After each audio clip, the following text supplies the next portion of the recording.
चिनी गुलाब किती सुंदर असं मस्त आहे बघा, किती छान वाटतंय. मस्त टोपली भरलेली आहे. गुलाबाची फुले किती सुंदर उमललेली आहेत बघा. वास तर किती छान येतोय. कळ्या पण आहेत आणि फुलं पण छान अशी उमललेली आहेत बघा. किती सुंदर फुलं आहेत. मस्त छान असा वास येतो फुलांचा.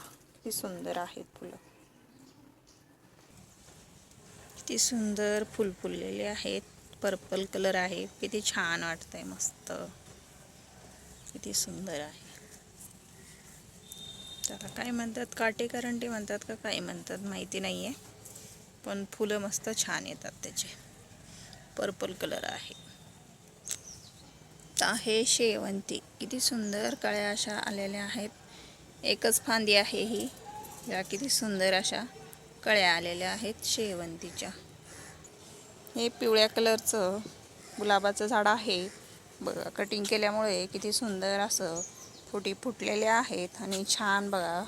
फुटी फुटल्या की किती सुंदर कलर, मस्त कलर वाटतो याचा. किती सुंदर कलर आहे. छान फुटी फुटल्या की मस्त वाटतं झाड. शेवंतीच्या कळ्या किती सुंदर आलेल्या आहेत. पण एखाद थंडीमुळं का फुले येणार जास्त का काय माहीत नाही, पण बघा किती सुंदर कळ्या आहेत. तर गुलमेंदी आहे आणि हे शेवंतीची झाडं किती सुंदर आहेत. मस्त आलेले आहे शेवंती. छान बघा किती सुंदर वाटते. त्याला आपल्याला द्यायचं आहे फर्टिलायझर. तांदळाच्या पाण्याचं आपण फर्टिलायझर तयार केलेलं आहे, तेच आपल्याला झाडाला द्यायचं आहे. झाडांना चांगले फर्टिलायझर आणि गांडूळ खत हे असे दिले की मस्त छान अशा कळ्या आणि फुलं सुंदर असे येत राहतात. त्याच्यामुळं फर्टिलायझर आपण छान दिले की मस्त. आणि हे चिनी गुलाब, ते आता कळ्या आलेल्या आहेत बघा आपल्या चिनी गुलाबाला. आणि हे 3 पत्तेचं झाड आहे बघा. किती मस्त आलेलं आहे. 3च पानं असतात त्याला. किती सुंदर वाटतं. फुलं याचे छान छोटे छोटेसे जे येतात मस्त. याला बी पण तयार व्हायला लागलेत. हे बी पडलं की भरपूर लय उगवतं. हे बघा तांदळाच्या पाण्यापासून हे आपण फर्टिलायझर तयार केलेलं आहे. त्याच्यामध्ये आपल्याला मिक्स करायचं आहे हे राख आणि कोळसे आहे. हे पण छान असतं झाडांसाठी.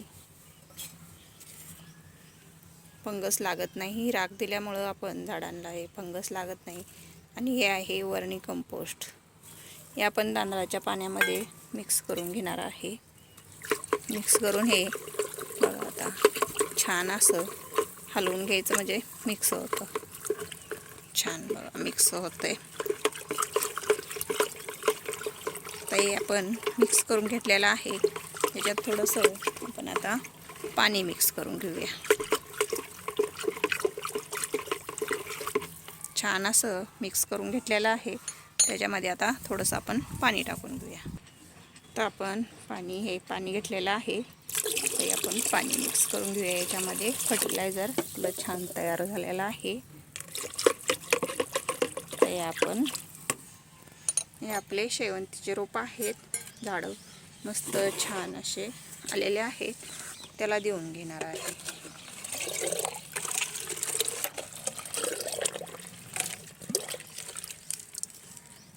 हे आता आपण असं देऊन घेतलेले. असे फर्टिलायझर दिले की छान ग्रोथ होती झाडांची. किती सुंदर बघा छान आहेत. तर हे लिंबूचं झाड आहे. आता याला किडे लागायला लागलेत. त्याला स्प्रे करायला पाहिजे. पांढरे पांढरे किडे आहेत. तर हे फर्टिलायझर आपण तयार केलेलं गुलाबांच्या पांढरे गुलाबाची झाडं आहेत आपल्याकडं, त्यांना देऊन घेऊया. असे गुलाबाची झाडं आहेत पांढऱ्या कलरचे, त्यांना पण आपण देऊन घेतलेलं आहे.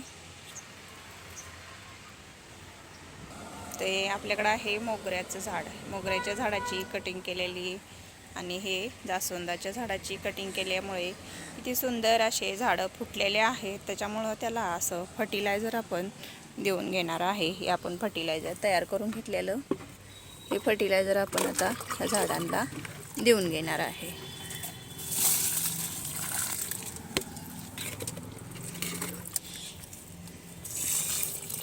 हे असे फर्टिलायझर दिले की झाडांची ग्रोथ छान होते.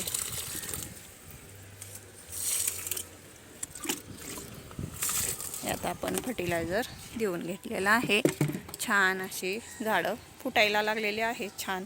त्याच्यामुळं त्याला फर्टिलायझरची गरज पडते. त्याच्यामुळे आपण आता हे फर्टिलायझर तयार करून घेतलेलं तांदळाच्या पाण्यापासून आणि त्याच्यामध्ये वर्मी कंपोस्ट आणि राख मिक्स करून हे फर्टिलायझर आपण हे सगळ्या झाडांना देऊन घेतलेलं आहे. छान असे सुंदर आता मस्त फुटायला लागलेत असे छान कळ्या पण बघा आहे त्याला सुंदर. याच्यामध्ये लिंबूचं झाड आहे. लिंबू पण छोटे छोटेसे लागायला चालू झालेले आहेत. बघा किती सुंदर.